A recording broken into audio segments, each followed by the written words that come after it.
1600년대 초는 영국 역사에 있어서 격동기였습니다. 당시 영국의 통치자는 제임스 1세라는 왕이었습니다. 그는 당시에 국교에, 영국 국교에 속하지 않은 소위 비국교들에 대한 엄중한 감시와 핍박을, 박해를 가하고 있었습니다. 그래서 그때 자유롭게 성경을 따라 신앙을 표현하고 싶어하는 사람들, 이런 사람들을 비국교도 혹은 분리주의자, separatist라고 불리워졌는데, 이런 사람들이 좀 더 영국보다는 훨씬 더 관대한 신앙의 자유를 허용하고 있었던 지금의 화란 네덜란드를 향해 망명길에 오르고 있었습니다. 3명의 중요한 지도자가 있었어요. 한 사람은 캠브리지 출신의 존 로빈슨이라는 목사였습니다. 존 로빈슨. 또 한 사람은 윌리엄 브루스터 장로, 아주 탁월한 평신도 지도자였습니다. 그리고 또 한 명은 아주 명석한 두뇌를 가진, 그리고 패션을 가지고 있었던 윌리엄 브래드포드라는 사람이 있었습니다. 이 브래드포드는 나중에 청교도가 미국의 프리모스에 도착했을 때 그 프리모스 식민지의 총독을 지내게 된 그런 사람입니다. 자, 이들은 화란 땅 레이든이라는 도시에 정착해서 교회를 섬기게 됩니다. 존 로빈슨이 그 교회의 목회자였습니다. 존 로빈슨은 비록 화란에 와서 목회를 하고 있었지만, 영국 사람인데 화란에 왔으니까 일종의 이민 목회죠. 하지만 그들이 가지고 있는 고귀한 신앙의 이상, 성경대로 예수 믿고 또 성경대로 신앙을 펼쳐가는 그런 완전한 자유를 위해서 어쩌면 우리는 어느 날 영국도 화란도 아닌 새로운 대륙, 새로운 땅을 찾아가야 한다는 설교를 하고 있었습니다. 그 땅은 그 당시에 미개척지였던 아메리카 합중국, 미 대륙을 염두에 두었던 말이었습니다. 드디어 1620년 그 존 로빈슨이 목회하고 있던 교회 회중들 가운데 35명이 배를 타게 됩니다. 사실은 처음에 탔던 배가 좀 이상이 있어서 배를 바꾸게 됩니다. 그 바꾼 배의 이름이 메이플라워라는 배였어요. 메이플라워. 그 배를 타고 일단 화란에서 다시 영국으로 갑니다. 왜냐하면 영국에서 그 배를 타기를 원하는 사람들이 있었기 때문에 영국에서 67명이 가세해서 모두 102명이 미 합중국 대륙을 향해 떠나가게 됩니다. 그때 화란에서 그들을 영국으로 미 대륙으로 보내면서 이제 존 로빈슨 목사는 나중에 합류하기로 하고 떠나가는 그들을 위한 일종의 환송 예배를 인도하게 됩니다. 따라서 이 배 리더는 이제 윌리엄 브루스터와 윌리엄 브래드포드라는 두 사람이 리더가 되어서 이 배를 인도하게 된 것입니다. 존 로빈슨은 이들 떠나가는 새로운 대륙을 찾아가는 그들을 축복하며 이들이 필그림 파더가 된 거예요. 소위 필그림의 조상이 된 것입니다. 그는 특별한 그 출항의 그날에 금식을 선포하고 예배를 인도하게 됩니다. 그때 존 로빈슨 목사가 이제 메이플라워를 타고 새로운 대륙을 향해 떠나가는 그들을 향해 설교하면서 선택했던 본문이 바로 오늘의 본문입니다. 그것이 바로 에스라 8장 21절 이하 23절의 말씀입니다. 여기 오늘 본문에 에스라가 이스라엘 백성들을 데리고 이스라엘 백성들이 운집하고 있었던 아와 강가에서 며칠간의 시간을 보내며 레위인들을 모집하고 그리고 이제 시온의 땅을 향해서 떠나가며 앞서서 금식을 선포하고 그들의 마음을 준비시킵니다. 그래서 이 본문의 상황이 아마 청교도들에게 가장 적합한 상황이라고 믿었던 존 로빈슨은 본문을 선택해서 설교를 했던 것입니다. 그렇게 시작된 청교도들의 나라 미합중국은 적어도 그 역사의 초창기에는 위기를 맞이할 때마다 나라의 지도자들이 금식하며 그 나라를 위해서 기도하는 것이 하나의 거룩한 전통이 되었습니다. 미국의 국부인 조지 워싱턴이 그렇게 했고 2대 대통령이었던 존 아담스가 그렇게 했고 4대 대통령이었던 제임스 매디슨이 그렇게 했고 저 유명한 에이브라함 링컨은 1863년 4월 30일 갈라지고 있는 나라, 남북으로 분열되고 있는 그 나라의 통합을 안타깝게 기대하며 국가적인 금식을 선포하면서 중요한 선언문을 발표합니다. 그 선언문의 한 대목을 제가 그대로 읽습니다.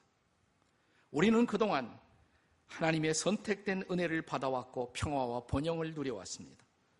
그러나 최근 우리는 하나님을 잊었습니다. 우리의 평화를 지켜주고 인적으로 자원적으로 혹은 국력면에서 우리를 강하게 한 축복의 손을 잊고 있었던 것입니다.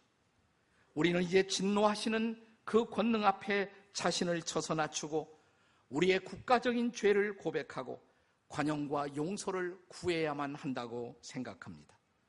나는 이제 의회의 요청을 받아들여 그들의 결의에 따라 1863년 4월 30일 수요일을 이 나라 국민 모두가 국가적으로 회개하고 금식하고 기도하는 날로 지킬 것을 선포하는 바입니다. 온 국민이 힘을 합하여 부르짖는다면 저 높은 곳에서 우리의 기도를 들으실 것이요 우리의 국가와 죄를 용서하실 뿐만 아니라 은혜로 응답하셔서 우리나라를 우리가 기대하는 그대로 하나가 되게 하시며 평화를 회복시켜 주실 것입니다. 링컨의 기도를 응답되지 않았습니까? 그들은 남북이 다시 하나 되었고 그들은 서로를 용서했고 새로운 국가를 만들 수가 있었습니다. 사랑하는 여러분, 지금 이 나라 이 땅에도 그런 날이 필요하다고 생각되지 않으시나요?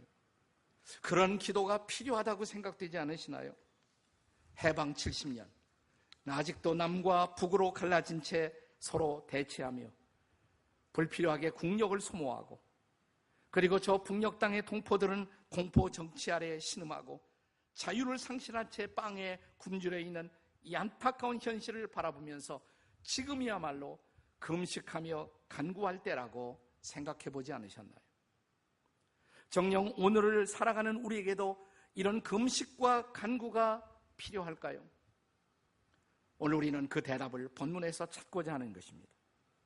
오늘을 사는 우리에게도 금식과 간구가 필요한 이유, 무엇 때문일까요?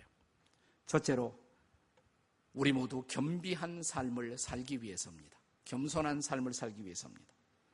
본문의 21절을 다시 읽습니다. 함께 같이 읽습니다. 시작. 그때 내가 아와 강가에서 금식을 선포하고 우리 하나님 앞에서 스스로 겸비하여 우리와 우리 어린아이와 모든 소유를 위하여 평탄한 길을 구하였으니.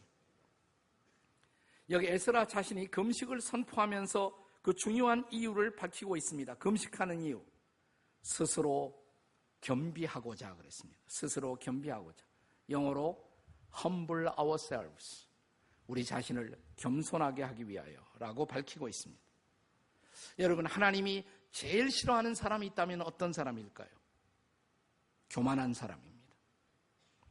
사도 베드로는 베드로전서 5장 5절에서 하나님은 교만한 자를 대적하신다 그랬어요.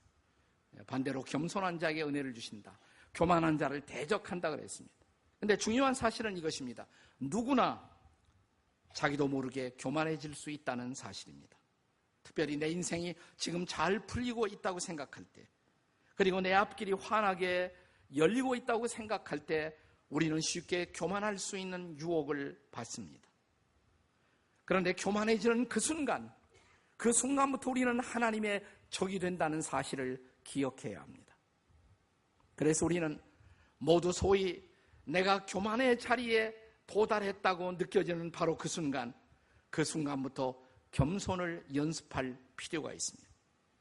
그래서 우리 신앙의 선배들은 자기 자신을 낮추고 겸비하는 겸손의 중요한 연습으로 영성 훈련의 한 방편으로 금식을 선택했습니다. 제가 금식에 관해서 읽었던 책 가운데서 가장 좋은 책 가운데 하나가 아르터 월리스라는 사람이 쓴 하나님이 기뻐하시는 금식 기도라는 책이 있습니다. 본래 원 제목은 God's Chosen Fast라는 책인데 하나님이 기뻐하시는 금식 기도라는 아주 옛날에 번역된 책인데 금식에 관한 지금도 가장 좋은 책이라고 생각을 합니다. 그는 이 책에서 이런 말을 했습니다. 배부름과 교만이 짝이라면 굶주림과 겸손이 짝이다. 아주 흥미있는 말이죠. 한번 따라서 읽으세요. 배부름과 교만이 짝이라면 굶주림과 겸손이 짝이다. 우리는 모두 배부를 때 교만해진다는 것입니다. 배가 부르면 그리고 이만하면 내 인생 행복하지 라고 생각할 때 교만해질 수 있다는 것입니다. 나 굶주릴 때 우리는 생존을 위해서 하나님의 도움을 구할 수밖에 없습니다. 그래서 우리는 겸비해지는 것입니다. 그래서 우리 신앙의 선배들은 스스로의 겸비의 영적 상태를 유지하기 위해서 굶주리며 기도했던 것입니다. 그때야말로 하나님의 도우심을 필요로 하는 상태가 아니겠습니까? 겸손이 뭐예요? 자기 자신이 아니라 하나님을 의지하는 마음. 그게 바로 겸손이 아니겠습니까? 그래서 하나님은 이스라엘 백성들에게 구약에 보면 1년에 한 차례 속죄일이 되면 소위 The Day of Atonement, 속죄일이 되면 반드시 금식하는 것을 하나의 법으로, 율법으로 정했던 것입니다. 이것은 소위 포로 시대에 이르러 좀 더 훗날 소위 스가랴 시대에 이르러서는 1년에 4차례 금식이 선포됩니다.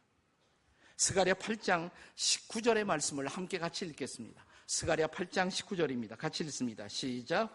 만군의 여호와가 이같이 말하노라. 넷째 달의 금식과 다섯째 달의 금식과 일곱째 달의 금식과 열째 달의 금식이 변하여 유다 족속에게 기쁨과 즐거움과 희락의 절기가 되리니 오직 너희는 진리와 화평을 사랑할지니라. 무슨 말이에요? 넷째 달에 금식하고 다섯째 달에 금식하고 일곱째 달에 금식하고 열째 달에 금식하라. 몇 번? 4번이죠. 적어도 1년에 4번씩은 반드시 금식해야 한다는 것입니다.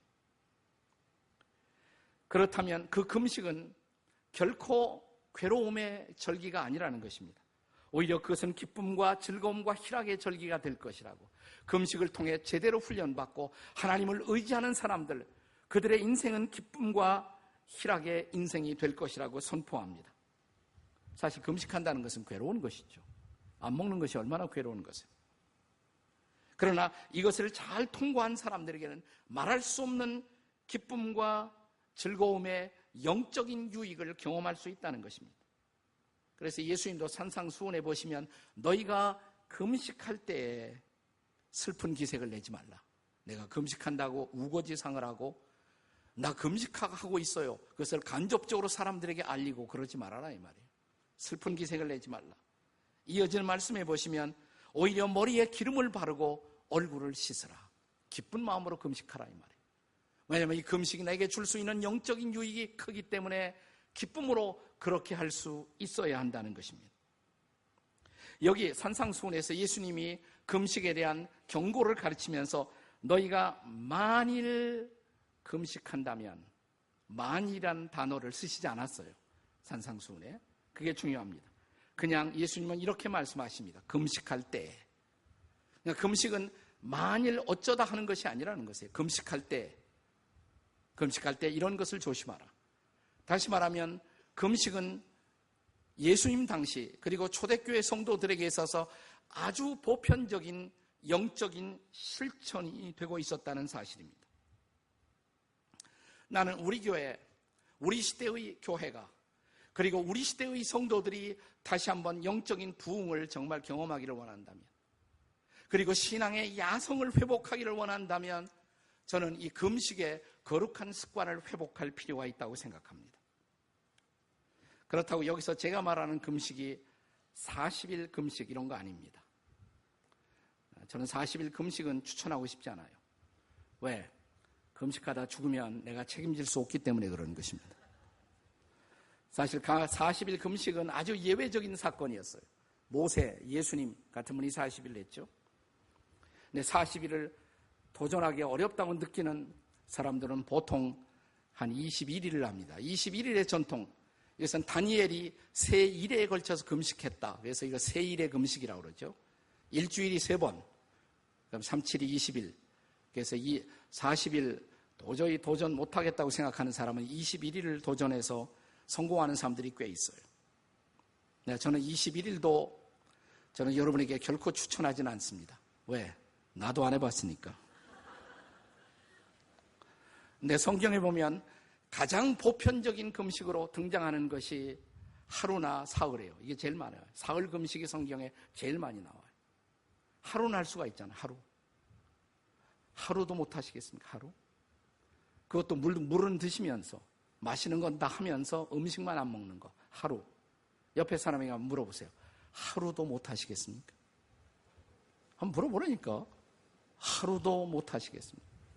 네. 하루에서 어느 정도 그것이 성공하면 그 다음에 사흘 해보세요. 사흘. 네. 그러면 금식이 이래서 유익하구나. 그렇다고 해서 다이어트를 위해서 하라는 것이 아닙니다. 금식의 목적은 식사하는 시간 아껴가면서 기도하는 것. 그 기도가 중요한 거예요. 그래서 금식을 통해서 정말 우리의 기도의 영성이 회복된다면 저는 그것은 굉장한 영적 부흥의 출발점이 되고 그리고 영적 회복의 기회가 되리라고 믿습니다. 나는 그런 은혜를 입는 여러분과 제가 되시기를 주의 이름으로 축복합니다. 왜 금식이 필요하냐? 두 번째 이유가 있어요.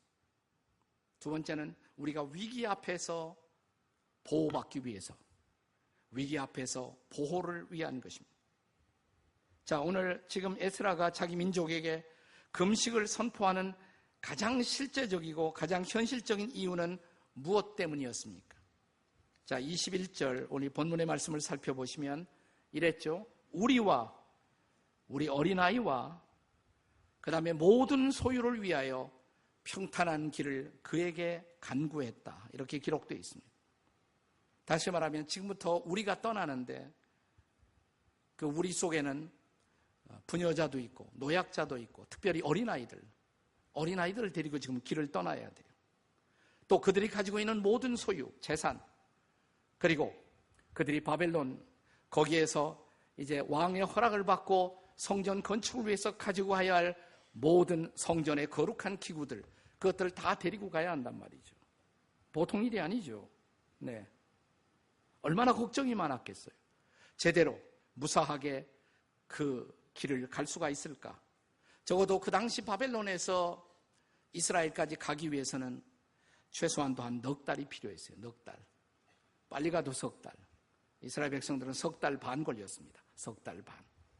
자, 근데 그 길을 가는 도중에 만약 약탈자의 공격이 있다면 어떻게 돼요? 혹은 그들 가운데 전염병이라도 돈다면 보통 일 아니죠. 우리가 방금 경험했잖아요. 얼마 전에 메르스, 아직도 상황이 끝나지 않았으면 메르스 왔다 그러니까 교회도 안 나온 인간들 얼마나 많이 있었습니까? 내가 그때 말은 안 했지만 네. 그런데 이 사람들 데리고 과연 그들이 예루살렘까지 간다는 일이 결코 용이한 일이 아니죠. 네. 자, 만약 중간에서 그런 사고라도 일어나면 시온의 땅을 향한 귀환의 모든 노력은 물거품이 될 수밖에 없잖아요. 어찌 기도하지 않을 수 있었겠습니까? 근데 이게 보통 기도로 되겠습니까? 간구하지 않을 수 없었을 거예요. 그냥 간구 정도로 가능하겠습니까? 그것이 바로 에스라가 금식하며 기도할 것을 선포한 가장 중요한 이유라는 사실이에요. 그리고 오늘 본문 22절에 보시면 자, 에스라가 금식을 선포하면서 그 백성 앞에 아주 흥미로운 고백을 하고 있습니다. 자, 22절을 다시 한번 읽겠습니다. 같이 읽습니다. 시작. 이는 우리가 전에 왕에게 말하기를 우리 하나님의 손은 자기를 찾는 모든 자에게 선을 베푸시고 자기를 배반하는 모든 자에게는 권능과 진노를 내리신다 하였으므로 길에서 적군을 막고 우리를 도울 보병과 마병을 왕에게 구하기를 부끄러워하였습니다. 여러분, 에스라는 왕의 신임을 받았습니다. 그래서 저 바벨론을 무너뜨리고 새로운 파시아의 패자가 되었던 아닥사스다, 그 왕의 특별한 신임을 입고 있었단 말이죠. 그래서 내가 너를 뭐든지 도와주겠다. 그랬어요. 군대도 데리고 와라 그랬어요. 그런데 에스라는 내가 하나님을 믿는 사람인데, 하나님을 의지하는데 꼭 군대가 나에게 필요할까? 그래서 왕에게 군대를 함께하게 해달라는 그 요청을 일부러 자기가 구하지 않았던 것입니다. 지금 그 얘기하는 거예요. 왕에게 구하기를 부끄러워했다는 말이, 내가 하나님을 믿는다고 선포하는 사람인데 꼭 그런 군대의 도움이 필요할까라는 생각 때문에 그는 군대의 보호를 청하지 않았다는 것입니다. 이를테면 스스로 배수진을 친 것입니다. 이것은 같은 시대에 동일하게 귀환했던 지도자 가운데 느헤미야가 선택한 결정과 아주 대비되고 있습니다. 느헤미야는 예루살렘 성벽을 쌓기 위해서 시온의 땅으로 돌아가면서 군대와 함께 돌아갑니다. 그게 달랐어요. 에스라와 아주 다른 양상이에요. 느헤미야 2장 9절을 보겠습니다. 느헤미야 2장 9절 말씀 다 같이 읽겠습니다. 시작. 군대 장관과 마병을 보내어 나와 함께 하시기로 내가 강 서쪽에 있는 총독들에게 이르러 왕의 조소를 전하였더니, 느헤미야는 군대 다 데리고 간 거예요. 그러니까 에스라가 느헤미야보다도 더 철저하게 배수진을 친 것입니다. 그리고 어떤 의미에서 더 철저하게 하나님을 신뢰한 것입니다. 저는 그래서 에스라의 믿음이 느헤미야보다 한술 더 많다고 생각해요. 그래서 나중에 느헤미야서를 읽어보시면 이스라엘 땅에 거대한 영적 부흥이 일어날 때 에스라 때문에 일어나요. 에스라가 말씀을 전할 때 그때 부흥이 일어나는 것을 볼 수가 있습니다. 그러니까 에스라 입장에서는 군대의 보호도 없고 하나님만 신뢰하고, 그러니까 더더욱 기도할 수밖에 없잖아요. 그것이 바로 에스라가 금식을 선포한 바로 그 중요한 이유였던 것입니다. 흔히 중보기도에 관심을 갖는 분들이, 우리 교회도 중보기도 사역이 잘 진행되고 있습니다만, 역사 속에 가장 영향을 끼친 중보기도자로 리스 하월스라는 분이 있었습니다. 리스 하월스, 영국 사람이에요. 영국의 웨일스의 성경대학 대학장을 지냈던 사람입니다. 그는 자기의 나라 영국이 과거 나치 독일의 공격을 받고 있었을 때 어느 날 웨일스 성경대학에 속한 교수, 학생, 그 주변의 사람들을 다 모아놓고 이런 선포를 합니다. 우리가 지금 독일의 공군의 공습이나 공격을 두려워하고 있습니다. 우리는 그거보다도 하나님을 더 두려워해야 할 백성들이 아닙니까? 그리고 그 하나님을 의존해야 할 사람들이 아닙니까? 그렇다면 나는 오늘부터 금식을 선포하고 싶습니다. 그것도 하루 온종일이 아니라 저녁만이라도. 매일 저녁 여러분 금식하며 모인다면, 그리고 기도한다면 하나님이 우리 가운데 어떤 일을 행하실까요? 우리가 두려워하기만 하고 있는 것이 그 모습이 정상일까요? 그는 이제 금식을 선포하고 웨일스 대학 강당에서 저녁마다 기도를 합니다. 그런데 1940년 9월 15일 갑자기 이런 사건이 일어납니다. 그 당시에 독일 공군은 영국 공군을 압도했고 도저히 그 영국 공군은 독일의 상대가 되지 못했어요. 독일의 군대가 영국을 지금 공격하고 있는데 결정적인 패전을 앞에 두고 영국이 쫓기는 마당에서 갑자기 10분간에 걸쳐서 독일의 모든 비행기들이 머리를 돌리고 다시 퇴각을 시작합니다. 그건 이해할 수 없는 사건이었어요. 그 당시에 독일 공군을 이끌고 있었던 대장 다우딩경은 훗날 그가 남긴 일집 가운데, 저널 가운데 이런 말을 남깁니다. 이것은 정말 이해할 수 없는 일이다. 하나님의 개입이 없었다면 이것은 설명할 수도 이해할 수 없었던 사건이다. 그들이 승리를 앞에 두고 갑자기 퇴각을 해버리다니. 그리고 그것은 정녕 이 나라를 위해서 기도한 사람들의 기도의 응답이었다고 믿을 수밖에 없다. 그때 우리들의 기도, 그것은 바로 역사를 바꾸는 기도였다. 사랑하는 여러분, 그런 기도가 지금도 필요하지 않겠습니까? 오늘 인생의 위기 앞에 서 있는 분들이 계십니까? 가정적인 위기 앞에, 혹은 사업의 위기 앞에 서 있지 않습니까? 우리 민족은 해방 70년을 맞이했지만 아직도 답답한 남북 대치의 상황 속에 서 있습니다. 기도가 필요하지 않을까요? 아니, 간구가 필요하지 않을까요? 아니, 지금이야말로 금식이 필요한 때가 아니겠습니까? 이것이 바로 우리가 금식하며 기도해야 할 중요한 이유인 것입니다. 바로 이 위기 앞에 새로운 탈출구를 열고 보호받기 위해서 말입니다. 우리에게 금식이 필요한 또 하나의 이유, 세 번째, 그것은 공동체의 복된 내일을 위한 것입니다.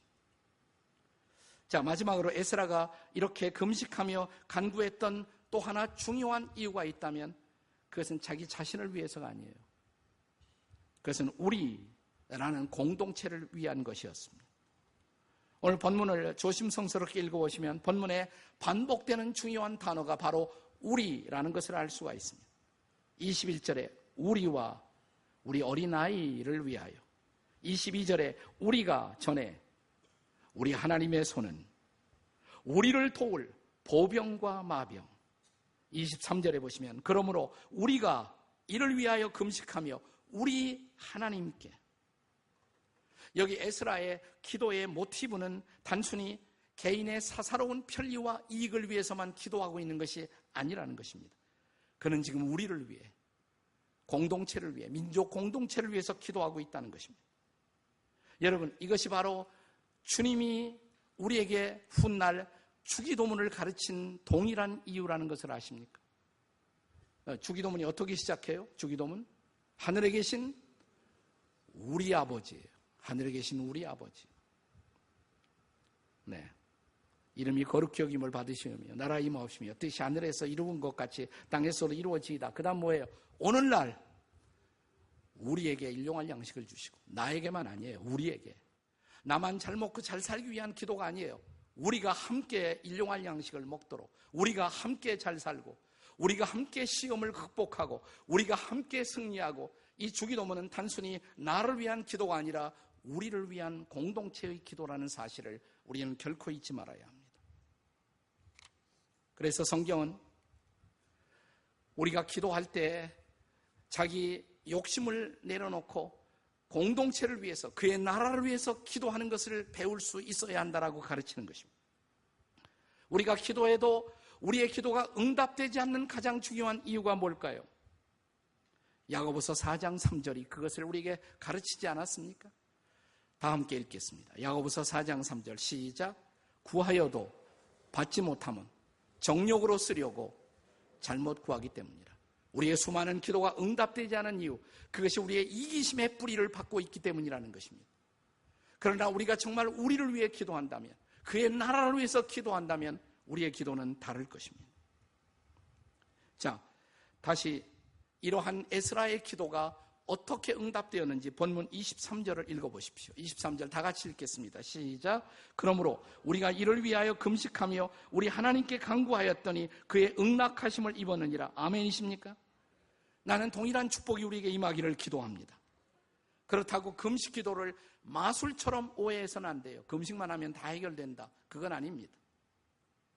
그래서 성경은 금식을 가르칠 때마다 하나님이 기뻐하시는 금식과 하나님이 기뻐할 수 없는 금식을 분별하고 있습니다. 자, 이사야 58장 3절을 읽겠습니다. 같이 읽습니다. 시작. 우리가 금식하되 어찌하여 주께서 보지 아니하시오며 우리가 마음을 괴롭게 하되 어찌하여 주께서 알아주지 아니하시나이까. 보라, 너희가 금식하는 날에 오락을 구하며 온갖 일을 시키는도다. 금식하면서도 오락이나 하고, 그건 진지하지 못하다 이 말이에요. 진짜 금식이 아니라요. 그건 기도가 아니라는 것입니다. 금식일진 모르지만 그것은 기도가 아니란 말이죠. 우리의 진지성이 없어요. 그래서 진정한 금식은 음식의 절제뿐만 아니라 삶의 모든 영역에서의 절제를 통한 진지한 간구가 될 수 있어야 한다는 것입니다. 그런 금식이 하나님이 기뻐하시는 금식입니다. 같은 말씀. 자, 이사야 58장에 조금 내려와서 58장 6절의 말씀을 이제 기억하십시오. 함께 같이 읽겠습니다. 시작. 내가 기뻐하는 금식은 흉악의 결박을 풀어주며 멍에의 줄을 끌어주며 압제당하는 자를 자유하게 하며 모든 멍에를 꺾는 것이 아니겠느냐. 아멘이십니까? 이 하나님이 기뻐하시는 금식, 이 금식이 우리에게 자유를 준다고, 압제의 모든 줄을 풀어버릴 것이라고, 하나님의 능력이 임할 것이라고. 사랑하는 여러분, 이런 금식이 필요한 때가 아닙니까? 우리 가정에, 우리 교회에, 우리 민족 가운데 정말 이런 기도가 필요하지 않은가요? 이제 그만 남과 북의 대치를 넘어서서 평화 통일을 이루어야 할 때가 되지 않았습니까? 그렇다면 우리에게 지금이야말로 이런 금식이, 이런 간구가 필요한 때가 아닌가요? 저는 이 말씀을 준비하면서 나부터 한 달에 하루는 꼭 금식을 해야겠다라는 결심을 했습니다. 지금 제 아내가 여기 있는데 저의 증인이 되어 주시기를 바랍니다.